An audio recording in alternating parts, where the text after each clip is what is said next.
Ces hommes sont en pleine mission scientifique. Ils font partie de l'Office de la chasse et de la faune sauvage. Ce soir, ils sont chargés d'un exercice un peu spécial. Reproduire les cris des loups pour les recenser. De toute façon, on écoute là. Le but, c'est d'une part de localiser la meute et d'autre part de savoir s'il y a eu reproduction ou non, puisqu'on entendra la différence entre les jappements des louveteaux et les hurlements des adultes. L'opération a lieu dans une petite commune des Alpes-Maritimes. Si des loups sont présents dans la vallée, les agents devraient entendre les cris des animaux en retour. C'est leur façon de défendre leur territoire. Tu entends quelque chose, Lionel? Il y a le chien qui a répondu là. Ouais, le chien qui a répondu. Ok, bon, on n'a pas de réponse. On va en faire le débriefing à la voiture. Mais ce soir, à part quelques jappements de chiens, c'est le silence total. Apparemment, les loups ne sont pas de sortie. Ouais, nous, on vient de faire le point de vue sur la commune de Gréolières. On n'a pas eu de réponse. Vous avez eu quelque chose sur Cangers ou pas? Ok, bon, terminé. Si cette nuit l'opération fait chou blanc, les agents ont pourtant observé il y a quelques semaines pas moins de 5 loups dans les environs. Bon, c'est sûr qu'il y a du loup, mais on n'arrive pas à localiser l'épicentre de la meute, l'endroit où il y a la tanière, les louveteaux, les habitudes de la meute, quoi. Dans les Alpes-Maritimes, il serait une trentaine à rôder dans les montagnes. Et la bonne vieille peur du loup refait surface. L'animal fascine autant qu'il effraie. Le loup, c'est d'abord l'histoire d'une disparition. Ils étaient plus de 20 000 en France au XVIIIe siècle. Mais on les accusait de décimer les troupeaux et surtout de s'attaquer à l'homme. Alors à la fin des années 30, ils ont été exterminés dans notre pays avec la bénédiction des autorités. Mais chez nos voisins italiens, on a laissé les loups vivre en paix. Et depuis 15 ans, en traversant les Alpes, ils ont fait leur retour en France.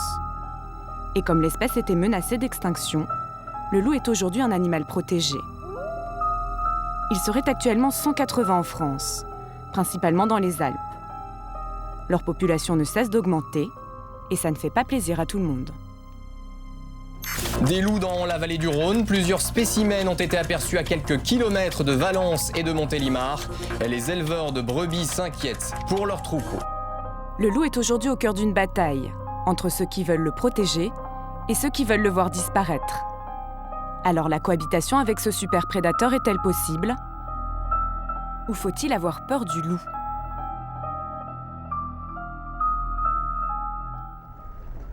Dans les Alpes-Maritimes en tout cas, la psychose est alimentée par de nombreuses attaques sur les troupeaux de moutons.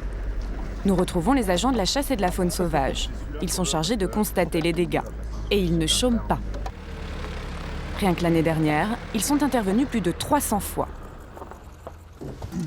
Bonjour Jean-Claude. Jean-Claude est éleveur. Il subit plus d'une vingtaine d'attaques par an depuis le retour des loups. Pour lui, c'est devenu une routine. Voilà. Alors, t'as encore eu des attaques? J'ai de nouveau un agneau là, mordu. Un agneau mordu. Ah ben, allez, on va aller. L'autre jour, il y en avait 12, bon, ce coup-ci, c'est un peu moins. Ah. Lors de la dernière attaque, les loups avaient tué 12 de ses moutons. Cette fois-ci, l'éleveur a eu plus de chance. Seul un de ses petits agneaux a été mordu à la gorge. Ok, là on le voit, Ouais, c'est bon, c'est bon. Là, vous voyez quoi? En fait, on voit des perforations à ce niveau-là et à ce niveau-là. Donc on peut penser une mâchoire qui a pris comme ça. C'est une morsure très probablement de grand canidé. Et comme on est sur un territoire où il y a du loup, il y a de fortes probabilités pour que cet animal ait été victime d'une attaque de loup, quoi. L'agneau n'est pas mort, mais pour Jean-Claude, il ne survivra pas à ses blessures. Oui, là, il est condamné, après, Vous l'avez battu? après je là-bas, ouais. J'ai abrégé des souffrances. Chaque année, on compte plus de 700 attaques de loups sur les troupeaux en France. Chaque année, près de 3000 bêtes sont tuées. Le prédateur procède toujours selon le même rituel. Il mord à la gorge, broie les os de ses cadavres et dévore leurs entrailles. Devant le nombre de pertes et la colère des éleveurs, l'État a mis en place un système d'indemnisation. Allez-y, rentrez. Merci. Blessée ou morte, toute bête victime d'une attaque de loup est remboursée à l'éleveur. Quand est-ce que tu as découvert la bête blessée? Vers 5h moins 10. Pour son agneau blessé, Jean-Claude recevra 115 €. C'est plus que s'il l'avait vendu pour en faire de la viande. Sauf que la plupart du temps, l'éleveur ne retrouve pas toutes ces bêtes égorgées. Et sans cadavre, il n'y a pas d'indemnisation. Le problème, c'est qu'un exemple, aujourd'hui, j'ai eu un agneau blessé. Bon, on a constaté un agneau. Peut-être qu'il m'en manque 3. Cette année, une trentaine de ces moutons manquent à l'appel. 3, 4, 5, 6. Ces bêtes ne lui seront pas remboursées. Je te dis pas la prochaine parce que quand je viens, c'est qu'il y a un problème, mais au cas où, tu sais que... C'est comme ça que tu veux. Voilà. Au revoir. Allez. Mais le plus gros manque à gagner pour Jean-Claude vient du stress que subit son troupeau. Après une attaque ou quand elles sentent la présence du loup, les brebis mangent moins et maigrissent. On perd en moyenne entre 2 et 3 kilos par agneau, quoi. Au niveau de la viande, quoi. Et stress supplémentaire pour les bêtes, depuis qu'il y a le loup, Jean-Claude est obligé de rentrer ses 2000 moutons tous les soirs dans un parc électrifié. Marquis, là! Oh. Pour l'éleveur, c'est une vraie galère. Viens ici! Hey! Hey, oh! Parquer tout son troupeau lui prend au moins 1 heure chaque jour. Et comme il ne peut pas compter ses 2000 bêtes à chaque fois, il n'est jamais sûr qu'elles sont toutes à l'intérieur. Ça évite toutes les attaques de loup ? Ben, ça évite... Disons, ça réduit la casse, quoi. S'il y a des brebis qui ne sont pas rentrées dans le parc, elles sont à la merci de se faire croquer par le loup. Cette nuit, comme beaucoup d'autres, malgré son parc et ses chiens, Jean-Claude ne dormira que sur une oreille. Les loups s'attaquent aux troupeaux, mais depuis cette année, les hommes eux aussi se sentent menacés.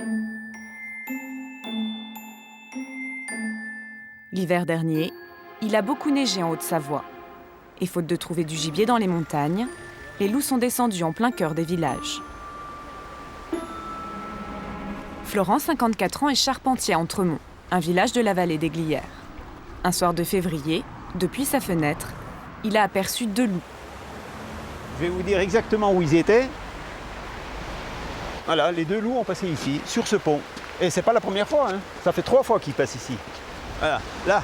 Et nous, on les voyait depuis là, en face. Et ça vous étonne qu'ils viennent jusque-là dans les villages ? Ben, c'est pas que ça m'étonne, disons que ça devient inquiétant quand même. L'inquiétude est d'autant plus grande que cet hiver, une biche a été retrouvée égorgée par un loup, à 15 mètres de l'école. Voilà. En gros, c'était ici. Depuis, un climat de psychose règne dans la vallée. Au bar du village, le loup est devenu le sujet de conversation numéro 1. Il fait régulièrement la une des journaux locaux. Torrent-les-Glières. Les rencontres entre le loup et l'homme se multiplient. Regardez le chamois, le pauvre chamois là. Je vous dis, le gibier dans la commune, il a diminué de 50%. D'ici 2 ans, il y aura quoi ? Il n'y aura plus de gibier. Le loup, il va manger quoi après ? Il va s'attaquer à l'homme, puis c'est tout. L'homme, les gamins ou n'importe quoi. Imaginez qu'il y a des jeunes qui rentrent de sortie ou de boîte. Ils passent sur le pont, ils tombent nez à nez avec des loups. Je ne sais pas du tout la réaction des loups. D'abord, si j'en vois, je le tire. Et si les gardes viennent, je les tire dans les pattes. Ça, moi, terminé. Il ne faut pas qu'ils viennent m'emmerder. Moi, c'est clair et net. Je ne suis pas hypocrite. Le loup, il n'a pas lieu d'être en France, c'est terminé. Et certains n'hésitent pas à passer à l'acte. Comme Franck, 37 ans. En février dernier, à force de voir des loups rôder près de chez lui, ce chasseur craque. Il décide d'aller en abattre un. Alors je cherche un endroit un peu dégagé. Il sait où se trouve la meute. Muni de sa carabine, il se poste en haut d'un talus et attend qu'un loup sorte du bois. Je prends ma carabine, je m'appuie sur mon genou et quand j'ai bien le loup dans la ligne de mire, je lâche le coup. Le loup roule dans la poudreuse et s'immobilise. En tuant un animal protégé, Franck sait qu'il a commis un délit. Mais il a le sentiment d'avoir fait son devoir. Je l'ai tué, c'est pour en enlever, donc pour diminuer la population, qu'on envoie aussi près des maisons en plein jour, c'est pas normal. Lorsqu'il retourne à sa voiture, Franck est pris en photo par des passants qui ont entendu le tir. Il est dénoncé à la police et mis en examen. L'affaire fait grand bruit. Dans la vallée, la tension monte entre les antis et les pro-loups. Des graffitis souhaitent la bienvenue aux loups. et insulte les chasseurs, traités de braconnards et de cocus. Franck, lui, reçoit même des menaces de mort. Je ne penserai pas à mal en te tuant, toi ou un autre connard de chasseur. Si mes chèvres ne t'encornent pas, c'est à coup de fourche dans le cul que je te ferai déguerpir. Signé Loup-garou. Aujourd'hui, le chasseur attend son jugement. Il risque 6 mois de prison et 9 000 € d'amende. Pour le soutenir, des habitants ont monté une association contre les loups dans la vallée. Ils ont fait circuler des pétitions et ont déjà recueilli plus de 30 000 signatures.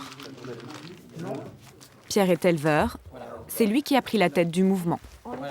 Comment ça se fait que 30 000 personnes doivent s'adresser à un paysan d'un village en montagne, au Petit Bornand, pour régler un problème? C'est pas moi qui dois le gérer. Il y a des responsables qui devraient se rendre compte qu'ils ont laissé traîner un problème. Effectivement, au début, c'était une goutte d'eau, mais aujourd'hui, c'est une marée. Il y a 15 jours, ils ont vu 2 louveteaux ici et un loup vers le pont des Glières. Ce qu'ils réclament désormais au pouvoir public, c'est une zone d'exclusion dans leur vallée, sans aucun loup. Si des gens sont pour le loup, nous, on est pour le loup chez eux. Exactement comme vous, comme ceux qui nous le proposent. On est pour le loup chez les autres, il n'y a aucun problème. Alors, qui ose encore défendre les loups? À 400 km de là, en Lozère, à l'endroit même où est née la légende de la bête du Gévaudan. Dans ce parc, 130 loups en captivité, venus d'Arctique, d'Europe de l'Est ou du Canada.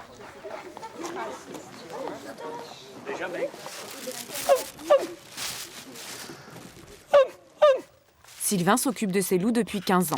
Regardez les enfants, on a même un louveteau qui s'est approché. Petit louveteau. Chez les loups de Sibérie. Son but, c'est de casser le mythe du grand méchant loup et de redorer l'image de l'animal. Auparavant, on en avait peur et souvent on racontait n'importe quoi. Et je ne parle pas que du petit chaperon rouge ou de Pierre le loup. Mais est-ce que les loups, quand ils sont affamés et qu'ils trouvent rien, ils peuvent s'attaquer à l'homme? Alors, je vous en parle. On s'est rendu compte que si des loups n'avaient jamais été chassés par l'homme, eh bien qu'ils n'avaient pas peur de nous. On a surtout pu constater qu'en aucun cas, ces animaux ne se montraient menaçants ou agressifs envers l'être humain. En tout cas, je vous remercie tous beaucoup pour votre écoute et je compte sur vous pour faire passer le message. Pour nous prouver que les loups ne sont pas dangereux, Sylvain nous emmène avec lui dans les enclos. Alors, ma puce. Avec une certaine prudence quand même. Alors lui, il a juste un an, donc il est très très joueur. Avec moi, il n'y a pas de souci, mais il a déjà chargé un peu le vétérinaire quand il venait. Mais tu as fini. Spectacle rare, Sylvain arrive même à caresser certains loups. Oui, que tu es bon. Voilà, il adore les massages. D'après lui, le loup à l'état sauvage ne représente aucun danger pour l'homme. Le loup ne nous considère pas comme du gibier. Les proies convoitées par des loups sont principalement que des quadrupèdes, des animaux marchants à 4 pattes. Les loups ne seraient donc pas une menace pour l'être humain. Mais quand l'un d'eux s'approche un peu trop près de nous, Sylvain réagit aussitôt. Ensuite, je suis obligé de bouger quand même parce qu'il ne va pas réagir de la même manière avec vous qu'avec moi. Malgré ce que disent les défenseurs de l'animal, le loup peut parfois s'attaquer à l'homme. Ces 50 dernières années, dans les pays où les loups sont plusieurs milliers, comme l'Espagne, la Roumanie, l'Inde ou la Russie, une vingtaine de personnes sont mortes, suite à une agression par ce prédateur. Ce matin, Jean-Claude et sa femme s'apprêtent à sortir leur troupeau. Pour se protéger du loup, l'éleveur a troqué son bâton de berger contre un fusil de chasse. Je le prends le matin, le soir, même si j'ai que 100 mètres à faire pour aller voir les brebis, je le porte. Marquis, il est ici. Apparemment, le troupeau est calme. Signe que le loup n'est pas venu rôder autour de l'enclos. Le stress de retrouver une bête morte le matin. La femme de Jean-Claude ne le supportait plus. Elle a arrêté l'élevage il y a 4 ans. Voir ces attaques, voir toutes ces bêtes mortes, moi je pouvais plus. Moi je suis capable de faire un 18 de tension sur une attaque de loup. Et moi, je m'en rendais malade, quoi. Il fallait arrêter, quoi. Il faut choisir, hein, ou on veut des éleveurs et on veut des alpages entretenus, ou alors faire du loup, quoi. Mais alors les milieux vont se fermer, il n'y aura plus de brebis, il n'y aura plus d'éleveurs, c'est toute une économie qui va tomber, quoi. Pour répondre à l'inquiétude des éleveurs, il y a quelques mois, l'État a assoupli la législation. Cette année, 8 loups peuvent être abattus pour réguler leur population.